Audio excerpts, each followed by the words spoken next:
যারা আমাদের দেশের জন্য যুদ্ধ করেছেন 1971 সালে, তাদের আমরা অনেকেই বীরোত্তম ঘোষণা দিয়েছি কিনা?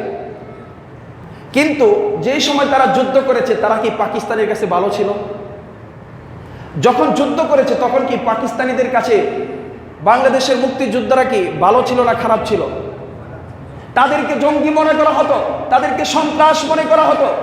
আজকেও পৃথিবীর মধ্যে দুইটা দলে বিভক্ত হয়ে গিয়েছে। যখন ইসলামের জন্য মানুষ কথা বলে, ইসলামের জন্য জিহাদ করে, ইসলামের জন্য যুদ্ধ করে, যেরকম ভাবে 1971 সালে যারা বাংলাদেশের পক্ষ নিয়ে যুদ্ধ করেছিল, জিহাদ করেছিল, তাদেরকে পাকিস্তানিরা সন্ত্রাস বলেছে, জঙ্গি বলেছে। আজকেও আমরা সারা বিশ্বের জমিনে দেখি যারা ইসলামের পক্ষে কথা বলে, মুসলমানের পক্ষে কথা বলে, তাদেরকে সন্ত্রাসের ট্যাগ দেওয়া হয়, জঙ্গির ট্যাগ দেওয়া হয়। সত্যি কিনা? আপনাকে বুঝতে হবে, ইসলামটা বুঝতে হবে। তারা জানে আপনার মতো আমার মতো মুসলমান দিয়ে তাদের কিছু আসে যায় না। তারা জানে গরু খাওয়া মুসলমান দিয়ে তাদের কোনো মাথা ব্যথা নেই। যারা ইসলামের জন্য লড়ে, যারা জিহাদ করতে চায়, তাদেরকে নিয়ে তাদের ব্যথা। জানে যদি জিহাদ থাকে পৃথিবীর রাজ্যে, পৃথিবীর মধ্যে যদি জিহাদের বিধান কায়েম হয়, প্রতিষ্ঠিত হয়, তাহলে তারা কখনোই সন্ত্রাসের রাজ্য কায়েম করতে পারবে না, তারা জঙ্গির রাজ্য কায়েম করতে পারবে না। সেজন্যই তারা যখন ইসলামের পক্ষে কথা বলে, জিহাদের কথা বলে, তখন তাদেরকে ট্যাগ দেওয়া হয়, সন্ত্রাসের ট্যাগ দেওয়া হয়, জঙ্গির ট্যাগ দেওয়া হয়। অথচ আল্লাহ সুবহানাহু ওয়া তাআলা কোরআনুল কারীমের 2 নম্বর সূরা সূরাতুল বাকারা এর 183 নং আয়াতটা খুলুন। আল্লাহ সুবহানাহু ওয়া তাআলা বলেছেন, কুতিবা আলাইকুমুস সিয়াম কামা কুতিবা আলাল লাযিনা মিন ক্বাবলিকুম লাআল্লাকুম তাত্তাকুন। আমি তোমাদের জন্য সিয়ামকে ফরজ করে দিয়েছি, লিপিবদ্ধ করে দিয়েছি।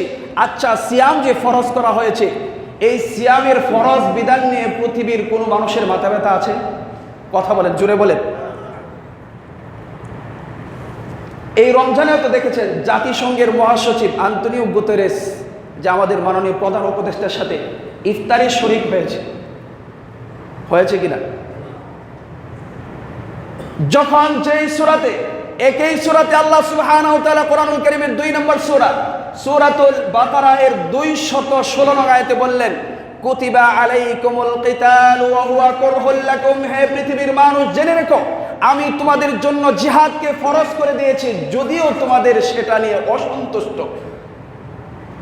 একই সূরাতে সিয়ামের বিধান দিলেন, ওই সিয়ামের বিধান নিয়ে আমাদের কোনো মাথা ব্যথা নেই। এই সূরাতে আল্লাহ সুবহানাহু ওয়া তাআলা জিহাদের বিধানকে ফরজ করে দিলেন। যেই সমস্ত মানব জাতি, যেই সমস্ত ব্যক্তিরা জিহাদকে অস্বীকার করে, তারা কি মুসলমান থাকতে পারে? জিহাদে অংশগ্রহণ না করলে সেটা এক হিসাব। যেই কোরআনুল কারীমে সিয়ামের বিধানকে ফরজ করা হয়েছে, পৃথিবীর কোনো মানুষের মাথা ব্যথা নেই, সেই কোরআনেই তো জিহাদের কথা উল্লেখ করা হয়েছে, সেটা নিয়ে কেন এত মাথা ব্যথা? বুঝতে হবে, ডাল মে কুছ কালা है।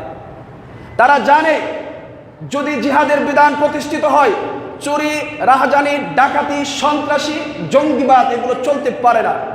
জিহাদকে দেওয়া হয়েছে জঙ্গিবাদকে দমন করার জন্য, সন্ত্রাসকে দমন করার জন্য। আল্লাহ সুবহানাহু ওয়া তাআলা এই জন্য জিহাদকে ফরজ করে দিয়েছেন।